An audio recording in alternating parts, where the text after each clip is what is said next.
Hey. Bonjour à tous, ici la Terre, la radio préférée des Martiens. Aujourd'hui, 11 janvier, la première secrétaire du Parti Socialiste, Martine Aubry, a appelé samedi un cessez-le-feu immédiat. Tu parles qu'ils vont l'entendre, la Martine. Alors que l'offensive israélienne a fait plus de 800 morts à Gaza est entrée dans sa 3e semaine. Nous en appelons à un cessez-le-feu immédiat. Nous en appelons aussi à la force internationale pour qu'elle s'interpose. C'est quand elle veut.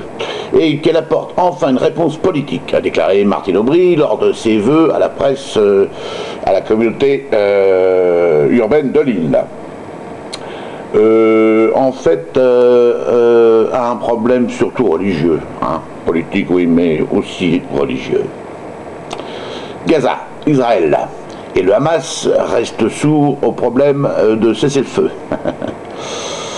6 civils, 2 femmes et 4 enfants ont été tués dimanche 11 janvier dans le bombardement israélien d'une maison à Beth Layat, dans le nord de la bande de Gaza, selon des sources médicales. Parallèlement, selon une autre source médicale, 10 corps ont été découverts dans des décombres à la périphérie sud de la ville de Gaza, dans les quartiers de Tel Al-Hawa et Sheikh Agilin.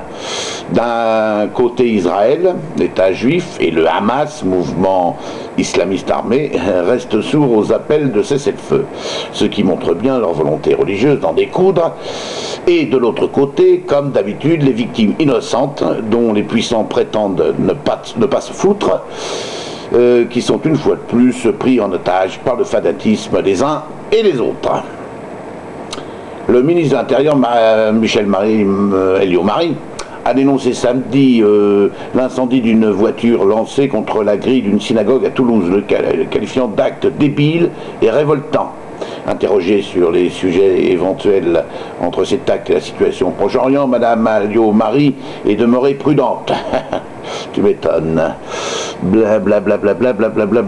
Madame Elio-Marie s'est par ailleurs dite préoccupée par la situation au Proche-Orient et ses éventuelles conséquences en France. Je suis préoccupée effectivement par la situation internationale, a-t-elle dit. Il n'y a pas qu'elle. Ma préoccupation, c'est qu'elle ne dégénère pas dans notre pays et que la violence ne soit pas importée. Oh, là, tu rêves, ma jolie. Elle a rappelé la réunion organisée la veille au ministère entre le Conseil français du culte musulman et celui du Conseil représentatif des institutions juives de France et les forces de police et de gendarmerie pour éviter les débordements, notamment lors de manifestations. Et si on manifestait pour transformer les sites religieux en local d'aide et d'accueil pour les SDF et pour les plus démunis? Ah, voilà, à mon avis, qui pourrait réjouir un gentil bon Dieu, non? Quant aux mesures de protection, en particulier des édifices religieux, Madame Elio-Marie a rappelé que la France était sous le régime du plan Vigipirate au niveau rouge, et que le dispositif s'adapte au fur et à mesure des circonstances et des besoins. Tu vois, si c'était des édifices, si ces édifices étaient transformés au bénéfice de causes humanitaires, on n'aurait pas besoin de plan Vigipirate. Dans un entretien accordé au quotidien italien en ligne Il Sussidiaria, émis en ligne hier, mercredi, le cardinal Renato Martino, ministre de la Justice et de la Paix du Vatican, a déclaré au sujet de la bande de Gaza: regardons les conditions de vie à Gaza, cela ressemble de plus en plus à un grand camp de concentration. Comme disait aussi Jean-Marie Le Pen. Sans doute, d'ailleurs. Israël a immédiatement dénoncé les propos du cardinal, précisant que ce dernier utilisait des termes tirés de la propagande du Hamas. De son côté, le porte-parole du Vatican n'a pas souhaité commenter le sujet. Oui, mais en ce qui concerne les camps de concentration, ils en savent quelque chose.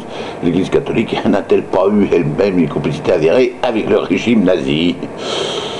En ce qui me concerne, de mon côté à moi, de ma fenêtre, je mets dos à dos les radicaux islamistes du Hamas armés proches d'Al-Qaïda et l'impérialiste juif israélien.